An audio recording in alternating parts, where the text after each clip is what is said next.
শিব ঠাকুরের আপন দেশে আইন কানুন সর্বনেশে। কেউ যদি যায় পিছলে পড়ে, পেয়দা এসে পাকড়ে ধরে। কাজীর কাছে হয় বিচার, 21 টাকা দণ্ড তার। সেথায় সন্ধে 6টার আগে হাঁচতে হলে টিকিট লাগে। হাঁচলে পরে বিন টিকিটে দমদমা দম লাগায় পিঠে। কোটাল এসে নস্যি ঝাড়ে, 21 দফা হাঁচিয়ে মারে। কারুর যদি দাঁতটি নড়ে, 4 টাকা মাসুল ধরে। কারু যদি গোঁফ গজায়, 100 আনা ট্যাক্সও চায়।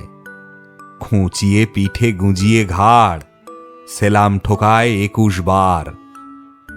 চলতে গিয়ে কেউ যদি চায় এদিক ওদিক ডাইনে বাঁয়, রাজার কাছে খবর ছোটে, পল্টনেরা লাফিয়ে ওঠে। দুপুর রোদে ঘামিয়ে তাই 21 হাতা জল গেলায়। যেসব লোকে পদ্য লেখে, তাদের ধরে খাঁচায় রেখে কানের কাছে নানান সুরে নামতা শোনায় 100 উড়ে। সামনে রেখে মুদির খাতা, হিসেব কষায় 21 পাতা।